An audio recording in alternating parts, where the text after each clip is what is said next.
Hello and welcome to RiskOpsAI CXO Speaker Series.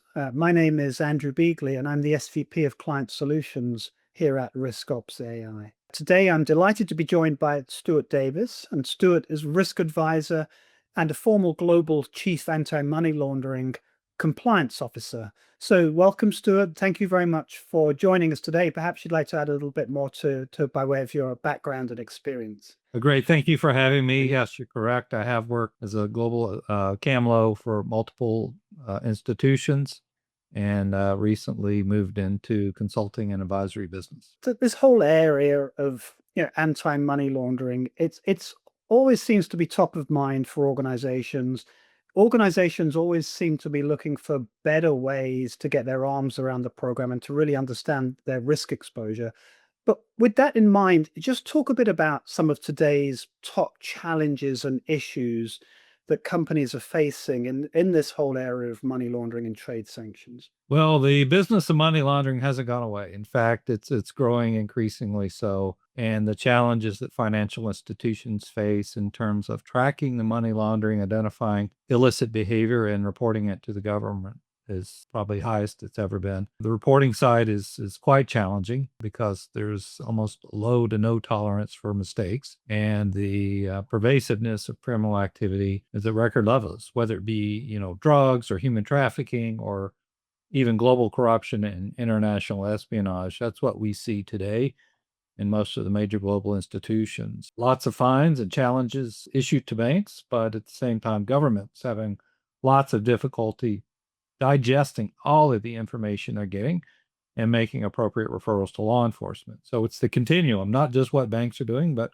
all the way through the spectrum. And ultimately, the goal of everything is to disrupt the criminal activity and the terrorist networks that so impact the world. But the impact of that is really dependent on is everybody capable and able, and do they have the right tools to do their job? And so when you talk about the right tools to be able to do their job, sometimes it seems that it doesn't matter how many tools that you have, there's still this like disconnect with the understanding the actual risk exposure and the potential impact on the business itself, right? So talk a little bit about the challenges that companies face there. Well, money laundering comes in all forms, shapes, and sizes. You got large dollar money laundering schemes, and you have small dollar money laundering schemes. I think most of corporate attention is focused on the large money laundering and using tools that look at transactional patterns and behaviors. We're definitely seeing an increase of AI oriented tools in the modern era. With that context and awareness of how transaction fits in the overall schema of data and data intelligence, that not only do you have internally at institutions, but what you can bring in externally from other sources, enriching all that data and really finding, as they say, the needle in the stack of needles that you want to pay attention to. But at the end of the day, it's still about really understanding how money flows in an institution and making sure your systems effectively catch all the data related to money flows and then being able to process that. And quite frankly, I think that's where a lot of banks still struggle today. Pervasiveness of the amount of data they have and the challenge of using the right tools for that data in a constructive way and getting it, a few isolated areas where they can deal with it most effectively, still a major, major challenge. So with this whole idea of kind of describe it as a data dilemma, if you like, it seems one of these areas that would lend itself very well to using AI, perhaps to start to be able to aggregate disparate data sources, maybe to normalize those, so organizations can create what could be described as more of a level playing field where you can begin to provide and perform more intuitive analytics. So talk about that, Stuart, about how AI can really kind of move the needle, if you like, with organizations' current Yeah, code. you're absolutely right. There is such a big challenge with data, and we're starting to see really through the AI agents, through natural language processing, through context analytics, through graph technology, all these parts of AI that really bring data together in a much more meaningful way and allow you to perform pattern recognition, allow you to categorize your data more cleanly and effectively. So you're looking for human trafficking in the right population of data, and you're not looking for human trafficking in, let's say global transaction banking, where in trade finance, where you might not expect to see it. I mean, not to say it couldn't occur there, but you get my point of go where the risk is. And so AI really is a tool to help us more effectively analyze and identify the risk and the risk typologies. And you can instruct AI on look for these types of things, and it will be much more effective at disseminating those particular patterns and context in your data. But, AI has been here for 25 plus years, even longer in some cases. I mean, we were using forms of AI many years ago for business process automation, but the speed by which and the effectiveness of how AI has evolved with modern hardware and modern compute is absolutely a game changer. And I expect in 5 years, we're going to see a major shift in the way we do business. And it would seem, Stuart, that trying to keep on top of or ahead of bad actors out there, money laundering and building effective programs is an ideal use of AI because you're trying to get yourself onto the front foot with, whether it's automated controls testing or, this concept of continuous compliance that would seem to be perfect use for AI, right? Where it could really help organizations. Yes, exactly right.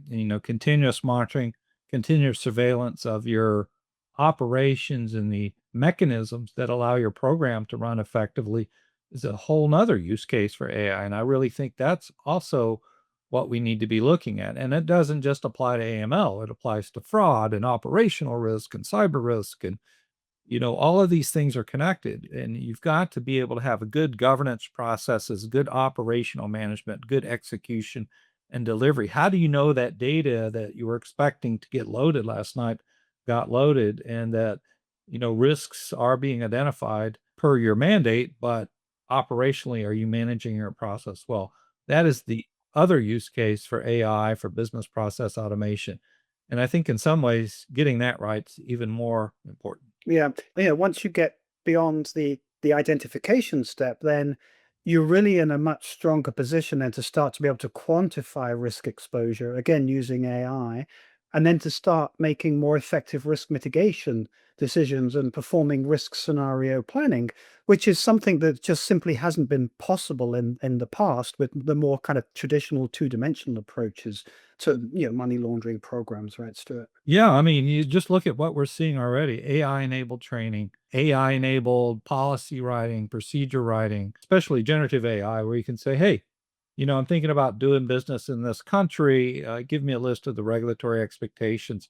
At least you can get a foundation by which you can quickly start moving. Used to take, a few weeks of pulling documents, reading, consulting, perhaps law firms to get what you need. But we're on the right path of seeing acceleration, at least in our ability to make decisions more quickly, manage our information more effectively, and get to the desired outcomes with less obstacles. When you talk about decision making there, Stuart, this is one subject that really is, if you like, one of these nucleus subjects within a big organization that impacts, potentially any number of different stakeholders. So whether chief anti-money laundering compliance officer, itself, the chief risk officer, the CFO, the CIO, the chief compliance officer, everybody has a vested interest in making sure that there's an effective, transparent program that creates, if you like, a single source of truth, right? So once and for all, everybody can tap into the same information and get answers to their different questions, regardless of whether you're coming, what angle you're coming at this from, right? You're exactly right.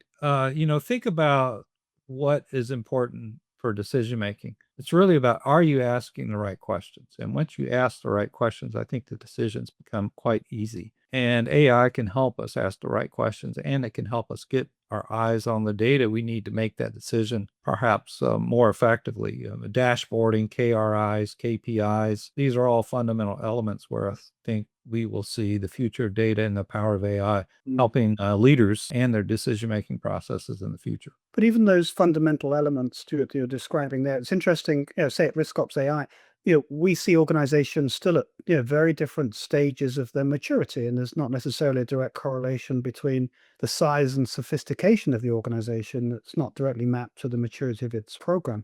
But just a final thought on that: how can AI really accelerate whatever it is that you're doing today, right? Because this shouldn't be about abandoning what you've done up until now, right? For better or for worse. This should be about leveraging and making better use of all of that time and effort that's gone into building your program so far. Yeah, tell people just get started, right? Because a lot of people are perhaps afraid or intimidated by AI or what it's going to mean, or they don't want to take the risk because they're used to the existing processes and they've adopted a bit of the philosophy if it ain't broke, don't fix it. But it is broke. That's the problem. We've got to get better at doing what we're doing. AI can help us get there. There is no, solution in a box, however. So you've got to make sure you've got the right talent and move slowly and thoughtfully if that's needed. But please start and get going because it will make an impact in the long run.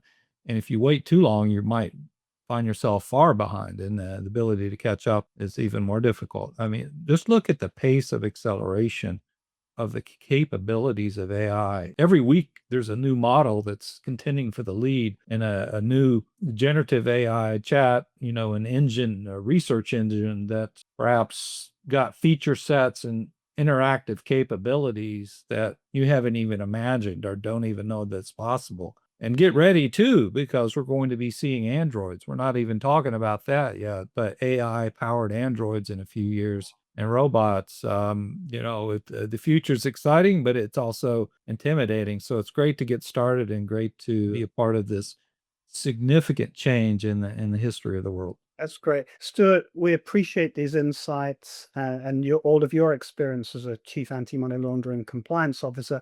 Yeah, we look forward to staying in touch with this subject because, as we know, this is not something that's going to get solved anytime soon. We've been at it for many years. What we're all about here is seeing how AI can really help organizations transform and enhance their programs to get them into a better place and get ahead of everything that's going on in this space. Absolutely. Thank you so much for having me. This is a great conversation. Thank you very much, Stuart.